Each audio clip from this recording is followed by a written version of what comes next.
Hello, hello. Welcome back. I'm Sid Schumann from PlayStation Blog, and we are here to talk Bloodborne. To my left is Justin Massengill, PlayStation Blog correspondent. Now, word on the street, Justin, is you've actually gotten a chance to see Bloodborne in action. Yeah, I was lucky enough to check out this cool presentation we've got on the booth here, which you should all check out if you have a chance while you're here. And it looks good. I'm a big fan of From Software's games, as are you, Sid.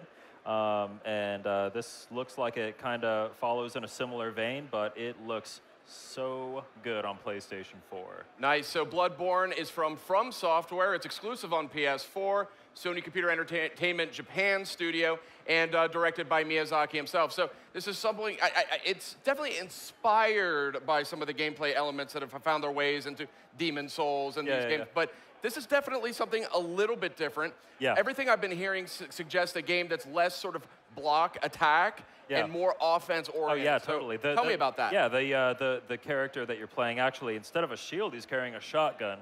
So attack kind of follows a different rhythm than it would in like a Dark Souls or something.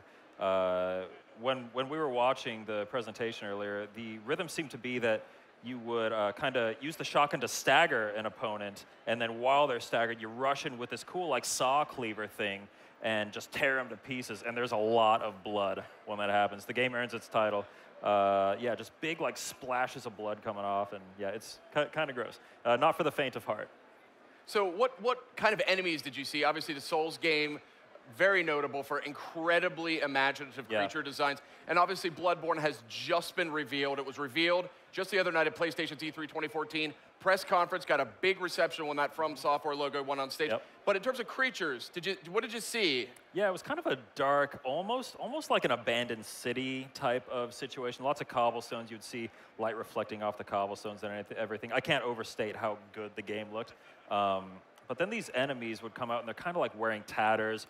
There were like some big, like kind of humanoid type enemies with big, like sharp types of, I don't know what kinds of exact weapons they were. Things to stab and gouge. Indiscriminate, like slashing weapons, and they would come at you. There was actually kind of a boss battle at the end that was really, really impressive. Big thing comes swooping over like a castle type area, and just lands in front of you, ground shakes. And this thing looks, I have such a hard time trying to describe it. It almost looks like kind of Lovecraftian. Lovecraftian, yes. I've heard people mention that influence. I'm a huge H.P. Lovecraft fan myself, so very, very interested to get my own eyes on Bloodborne. Yeah. Anything else that struck you about what you saw? Yeah, well, I will say that going back to the combat, it's really interesting the way that there doesn't seem to be much in the way of defense. I saw a lot of rolling around in the combat rather than, you know, in Dark Souls, you would hold a shield, wait for the enemy to attack, they stagger, and then you go after them. But in this, it's just all attack. It's finding strategic ways to attack the enemy. And again, what we saw was very short, so I can't speak to the final product. But based on what we saw, it looks like fans of From Software's games will kind of have an idea what they're getting into, but it might throw fans of the studio for a loop once they actually get in there. Yeah, something old, something new, maybe more than something new, maybe several things new. Yeah, yeah. Anything else? I mean, visually the game looks great. Absolutely. I know that the lore sounds really interesting. I mean, did they give you a setup on sort of the basic premise behind the game? Yeah, there's not a whole lot of information on that yet, but what we do know is that it's set in a forgotten city that was known for its medicine, and you journey there for some reason, presumably to find it, or I'm not sure what the total setup is there. But yeah, that's really just about all we got. Yeah, I heard the same thing, that this town is known for sort of its healing. Yeah. And people sort of make pilgrimage there to get, you know, care for sicknesses and afflictions that they have. And I've heard that the main character also may be in that situation as well. But obviously there's something much darker at work happening in the city. Yeah, I'm sure that we'll find out. Yeah, it's very interesting. The main character looks really cool, by the way. Really cool design on him. I'm not sure like what levels of customization there will be or anything. We haven't gotten a look at any of that stuff, but based on what we saw, he's got like this cool kind of like a hat thing going on, like the tri-corner hat almost, it looks like, with a long flowing trench coat and like a short cape that all kind of sways as you're walking. It looks really good. In terms of just the atmosphere, we're just about, I think, out of time here, but just in terms of the atmosphere, what struck you? I mean, was it, you said it was sort of an abandoned city. I mean, did you see any other details? Very dark, very gothic. very horror-centric. There's a lot of ambient stuff going on, bushes kind of swaying in the wind, lots of particles, looks like maybe like embers or ash floating through the screen with kind of a bokeh effect for ones that are closer. Very, very artfully done stuff. And yeah, I mean, I can't overstate how Words good fail you. Yeah, it's a good-looking game. All I right. can't wait to play it. I want it now. I want it bad. I want it bad. I know you and I are both big Dark Souls fans. This is obviously something new. This is something different. But clearly, Miyazaki from Software have built up a gigantic legion of fans based on just their expertise in a demanding RPG action setting. So definitely looking forward to Bloodborne. Really excited it's out there now. And look forward to that one coming on PS4 in 2014. It's an exclusive from Software and Sony Computer Entertainment Japan Studio.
PlayStation